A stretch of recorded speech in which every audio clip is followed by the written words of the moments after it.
ಯಾವಲ್ಲಿ ಒಂದ್ ಕೇಳ ಸುಮ್ನೆ. நான் ஒரு தடவை சொன்னா 100 தடவை சொன்ன மாதிரி நான் தாரி ರಹದಾರಿ. ಅಲ್ಲೆಲ್ಲೆಲ್ಲೆಲ್ಲೆ ನೀನು ಚೆನ್ನೈ ಹೋಗಿ ಮನೆ ಮಾಡ್ಕೊಂಡಿದ್ದು ಬಿಡ್ಲ ಯಾಟೆ ಬೆಂಗಳೂರಿಗೆ ನೀನು ಸೂಟ್ ಆಗೋಕಿಲ್ಲ. ಎಲ್ಲ ರಜನಿಕಾಂತ್ ಡೈಲಾಗ್ನ ಪುಂಖವಾಗಿ ಹಿಂಗ್ ಬಿಡ್ತಾ ಇದೀಯಾ? ಹ್ಞೂ ಕಣ್ರಿ ಸಾವ್ಕಾರ್ರಿ, ಈಗ ತಮಿಳ್ನಾಡಿನಲ್ಲಿ ಜ್ಯೋತಿಷಿಗಳದೇ ದರ್ಬಾರು ಕಣ್ರಿ. ನೋಡ್ರಿ ಅದ್ಯಾರೋ ವೆಟ್ರಿವೇಲ್ ಅಂತೆ ಜ್ಯೋತಿಷಿ, ನಮ್ಮ ಅಪ್ಪನ ಕಾಲದವನು. ಜಯಲಲಿತಾ ಆಗೋ ಈ ವಯ್ಯನೇ ಹೇಳ್ತಿದ್ನಂತೆ ಜ್ಯೋತಿಷಿವ. ಆಮೇಲೆ ಮುಂದಕ್ಕೆ ಇನ್ನೇನ್ರಿ ಜ್ಯೋತಿಷ ಹೇಳ್ಬಿಟ್ಟಿದ್ದಾನೆ ವಿಜಯ್ಗೆ ಮುಂದಿನ CM ನೀನೇ ಆಗೋದು ಅಂತ ಎಲೆಕ್ಷನ್ ಮುಂಚೆ. ಅದು ಕಾಗೆ ಕುಂತ್ಕಣಕ್ಕೂ ಕೊಂಬೆ ಮುರಿಯೋದಕ್ಕೂ ಒಂದೇ ಆಯ್ತು ಅಂತ ಈ ಕಡೆ ವಿಜಯ್ ಗೆದ್ಬಿಟ್ನ. ಗೆದ್ದುಬಿಟ್ಟ ಮೇಲೆ ಇನ್ನೇನು ಜ್ಯೋತಿಷಿ ಹೇಳ್ದ ಇನ್ನು ನಾನು CM ಆಗಿದ್ದಕ್ಕೆ ಅವನೇ ಕಾರಣ ಅಂತ ಅವ್ನು ನೆತ್ತಿ ಕಂಕ್ಳಲ್ಲಿ ಕಂಡು ಓಡಾಡ್ತಾ ಇರ್ಬೇಕು ವಿಜಯ್ ಅಲ್ವೆಲ್ಲ. ಕರೆಕ್ಟ್ ಆಗಿ ಹೇಳಿದ್ರಿ ನೋಡ್ರಿ, ಈಗ ಆಗಿರೋದು ಹಾಗೆ. ಆಪ್ತ ಸಲಹೆ ಕೊಡೋದಕ್ಕೆ ಇಟ್ಕೊಂಡ್ಬಿಟ್ಟಿದಾರಂತಲ್ರಿ ಜ್ಯೋತಿಷಿಗಳನ್ನ. ಹ್ಞೂ ಕಣ್ಲ, ಅದು ಯಾವಾಗ್ಲೂ ಹಂಗೇನೆ.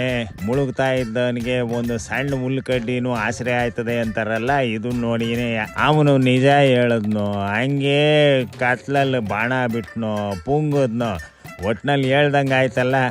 ಇನ್ನು ಇವನ್ನ ನೋಡಿ ನಮ್ಮ ಕರ್ನಾಟಕದಲ್ಲಿರೋ ಪುಡಿ ಜ್ಯೋತಿಷಿಗಳೆಲ್ಲ ಎದ್ದು ಕುಂತ್ಕೊಂಡ್ಬಿಡ್ತಾರೆ ಕಣ್ಣು ಒರೆಸ್ಕೊಂಡು.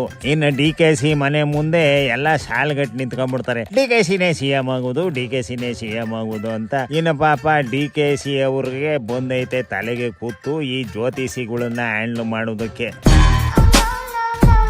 ಹ್ಞೂ ಕಣ್ರಿ, ಪಾಪ ಅಷ್ಟೊತ್ತಿಗೆ ಇವರು ಯಾರನ್ನಾದ್ರೂ ಕರ್ಕೊಂಬಂದು ಮೊದಲೇ ಇಟ್ಕೊಂಡ್ಬಿಟ್ಟು ಇಲ್ಲಪ್ಪ ನಾನು ಮಡಿಕೊಂಡಿದ್ದೀನಿ ಅಂತ ಹೇಳ್ಬಿಟ್ರೆ ಸರೋಗುತ್ತೇನೆ. ಅದು ಒಂಥರ ಕರೆಕ್ಟ್ ಐಡಿಯಾನೇ. ಅದ್ರ ಬದಲು DKC ನೇ 3 ನಾಮ ಹೇಳ್ಕೊಂಡು ಹೇಳ್ಬಿಡ್ಬೋದು, ಇಲ್ಲ ಕಣ್ರಪ್ಪ ನಾನೇ ಜ್ಯೋತಿಷ ಹೇಳೋದು ಕಲ್ತ್ಕೊಂಡ್ಬಿಡ್ತೀನಿ, ನನಗೆ ಯಾರು ಜ್ಯೋತಿಷಿಗಳು ಬೇಡ ಅಂತ. ಹೆಂಗೆ? ಸೂಪರ್ ಐಡಿಯಾ ಬಿಡ್ರಿ. ಆಮೇಲೆ ಏನಾಯ್ತ್ರಿ ನಿಮ್ಮ JDS ಕತೆ? ಪಾಪ ಇಲ್ಲಿ ನಾಯಕನಿಲ್ಲದ ದೋಣಿ ಆದಂಗ ಆಗಿದೆಯಲ್ರಿ JDS. ಯಾಕ್ಲೆ ಹಂಗಂತೀಯ? ಇಲ್ವೆಲ್ಲ ನಮ್ಮ ಲಿಟಲ್ ಪ್ರಿನ್ಸು ನಿಖಿಲ್ ಕುಮಾರಸ್ವಾಮಿ, ಅವನಿಗಿನ್ನ ಬೇಕೇನ್ಲ ಲೀಡರು? ಅಯ್ಯೋ ತೆಗಿರಿ ಅತ್ತಗೆ, 3 ಸಲ ಸೋತ್ ಸುಣ್ಣ ಆಗವನಾಯಪ್ಪ ಅಂತ ಎಲ್ಲಾರು ಮೂತಿ ತಿರುಗಿಸ್ಕೊಂಡು ಓಡಾಡ್ತಾವ್ರೆ. ಇನ್ನು ಕಾರ್ಯಕರ್ತರಂತೂ JDS ನವರು ಅವ್ರ ಮಾತು ಕೇಳೋಕೆ ತಯಾರಿಲ್ಲ. ಅಯ್ಯೋ ನಮಗೆ ನಾಯಕನೇ ಇಲ್ಲ ಅಂತ ಒಂದೇ ಕಣ್ಣಲ್ಲಿ ಹೇಳ್ತಾವ ಪಾಪ. ಒಂದ್ ಕಡೆಯಿಂದ ಮಾಡಿದ್ರೆ ಅದು ದಿಟಾನೇ ಕಾಣಲ್ಲ. ಆ ನಿಖಿಲ್ ಕಂಪೇರ್ ಮಾಡಿದ್ರೆ ಆ ಪ್ರಜ್ವಲ್ ಏನೋ ವಸಿ ನ್ಯಾರ್ಪಾಗಿದ್ದ, ಆದ್ರೆ ನೊಣ ತಿಂದ ಜಾತಿ ಕೆಡಿಸ್ಕೊಂಬಿಟ್ಟು ಹೋಗಿ ಜೈಲಲ್ಲಿ ಕುಂತ್ಕೊಂಬಿಟ್ಟವನೆ. ಇನ್ನು ಈ ಕಡೆ ಕುಮಾರಣ್ಣ ಅಲ್ಲಾಡ್ತಾ ಐತೆ, ದೇವೇಗೌಡರು ಕುಂತಿದ್ ಸೀಟ್ ಬಿಟ್ಟು ಎದೊಳಕಿಲ್ಲ. ಇನ್ಯಾರ್ಲ ಗತಿ? ನಾನೇ ಆ ನೋವನ್ನ ವಿಷಕಂಠನಾಗಿ ನುಂಗ್ತಾ ಇದ್ದೇನೆ ಅನ್ನೋದನ್ನ ಹೇಳಕ್ ಬಯಸ್ತೀನಿ. ಆಳೂರಲ್ಲಿ ಉಳ್ದೋನೆ ಗೌಡ ಅಂತ ನಿಖಿಲ್ನೇ ನೆಚ್ಕೊಂಬೇಕು JDSನವರು. ಮುಂದೆ ಇವ್ರ ಪಕ್ಷ ಏನಾಯ್ತದೆ ಎತ್ತಾಯ್ತದೆ ಅನ್ನೋದೇ ಚಿಂತೆ ಆಗ್ಬಿಟ್ಟದೆ ಕಣ್ಲ. ಒಂದ್ ಐಡಿಯಾ ಕೊಳ್ಳೇನ್ರಿ ಸೂಪರ್ ಆಗಿ? ಅದೇನು ಬುಡಪ್ಪ. ಏನಿಲ್ಲ ಕಣ್ರಿ, ಇವರು ಯಾವ್ದಾದ್ರು ಒಂದ್ ಒಳ್ಳೆ ಜ್ಯೋತಿಷಿ ಇಟ್ಕೊಂಡು ಎಲ್ಲ ರಿಪೇರಿ ಮಾಡ್ಕೊಂಡ್ರೆ ಸರೋಗ್ಬೋದೇನ. ನಿನ್ ಮಕ್ಳನ್ನೇ ಆ ಕಡೆ ಶಿಕಾಕ, ಅಲ್ಲಿ ಅವನು ಜ್ಯೋತಿಷ ಹೇಳ್ಬಿಟ್ಟ ಅಂತ ಎಲ್ಲಾ ಕಡೆ ಹಂಗೆ ನಡೀತದಿಲ್ಲ.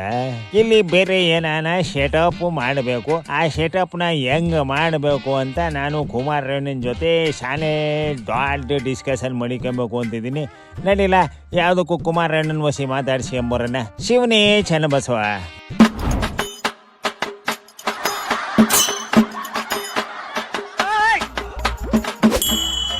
ಯಾವಲ್ಲಿ ಒಂದ್ ಕೇಳ ಸುಮ್ನೆ.